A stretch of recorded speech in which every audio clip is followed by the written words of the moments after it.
A Hora do Ungido, com o pastor Paulo Messias.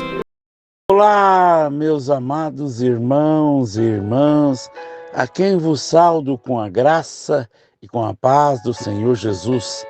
Eu sou o pastor Paulo Messias, da Igreja Videira de Canaã, Goiânia, Goiás, Brasil, para o mundo, chamado por Deus para pregar o Evangelho da graça, para curar os enfermos e para libertar os cativos.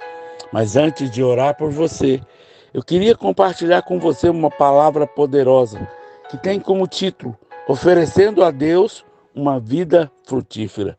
Sabe, filho, em Marcos, capítulo 11, no verso 12, diz o seguinte: No dia seguinte, quando saíram de Betânia, teve fome, e vendo de longe uma figueira com umas folhas, foi ver se nela, porventura, acharia alguma coisa.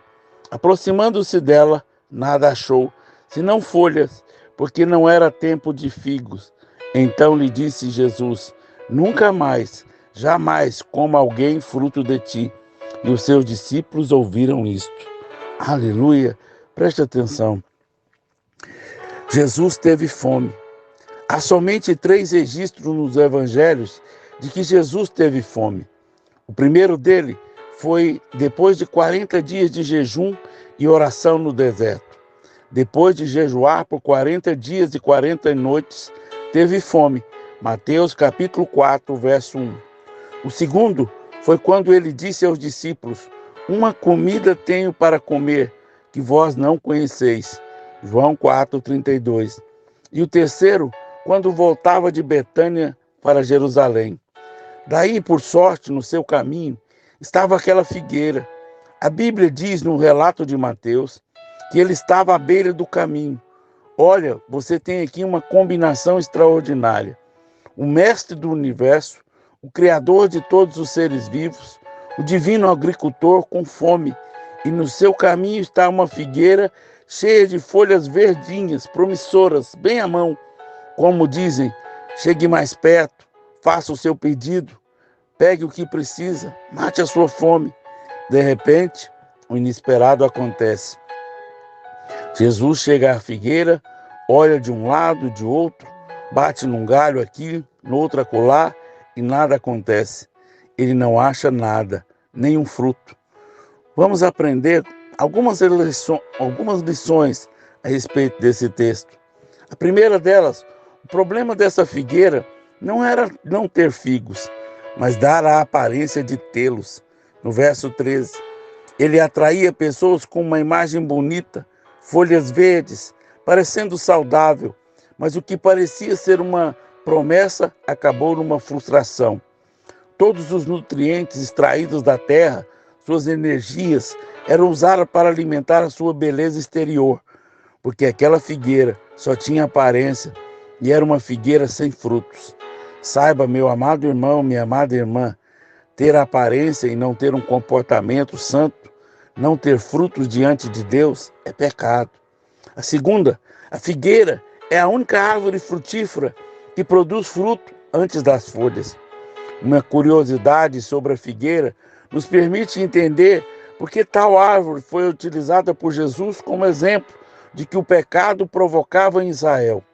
Ela produz o seu fruto antes das folhas, ao contrário dos demais árvores. Ela simbolizava, assim, a necessidade de uma espiritualidade verdadeira, ou seja, os frutos. Antes de uma religiosidade aparente, as folhas, veja que as folhas da figueira em Gênesis 3 produziam apenas a cobertura para um homem caído, apenas uma aparência de conserto. O princípio é esse: você não precisa ser o que não é, não precisa dar o que não tem, mas também não precisa mostrar aos outros o que você não é. Não pode prometer o que não pode cumprir. Terceira coisa, Deus espera de nós frutos dignos de arrependimento, dignos do investimento que Ele fez na nossa vida. Em João 15,16. Então, quando Jesus só vê vida de aparência em nós, Ele se entristece, porque não fomos criados para ter uma vida de aparência própria, fomos criados para espalhar frutos da imagem e semelhança de Deus.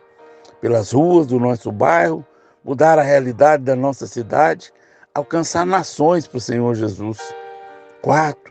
Há muita gente, como Figueira de Betânia, vamos chamá-lo de crentes figueiras.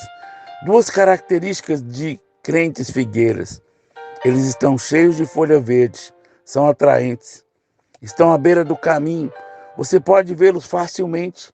Eles vêm ao culto, cantam, gesticulam, batem palmas, mas se você chegar perto, balançar os seus galhos, não achará nada.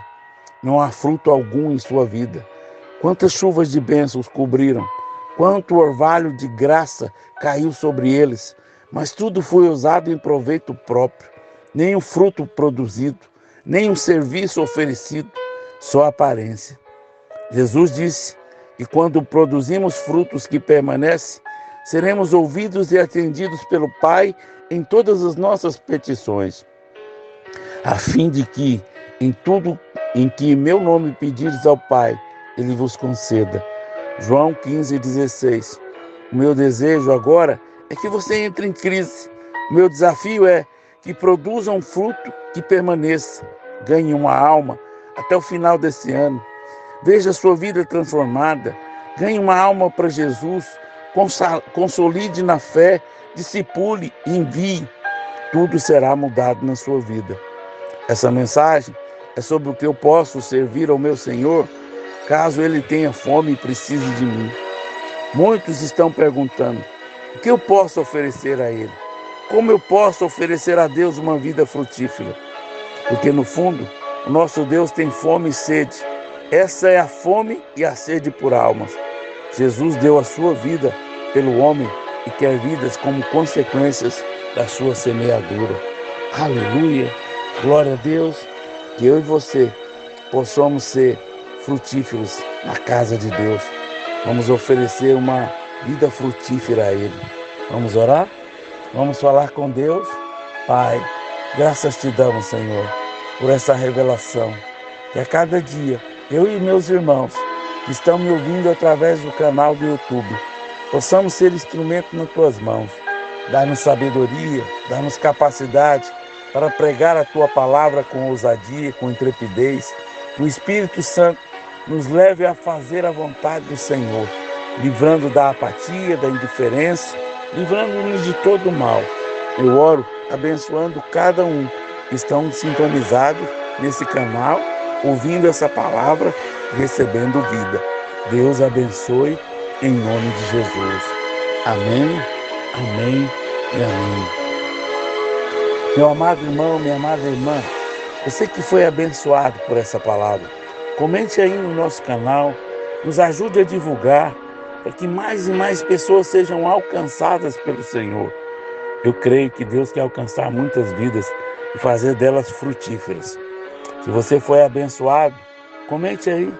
Se você é um empresário, um profissional liberal, ou alguém que tem uma condição boa e quer fazer uma oferta generosa ao nosso ministério, aí tem o número do Pix. Você pode fazer qualquer tamanho de oferta, para que nós possamos cada dia mais continuar pregando a palavra, falando de Jesus, falando da graça. Lembre-se sempre que a alma generosa prospera. Que Deus abençoe ricamente a sua vida, em nome de Jesus. E Ele também diz que tudo aquilo que você semear, você vai colher. Deus multiplique favor na sua vida. Amém?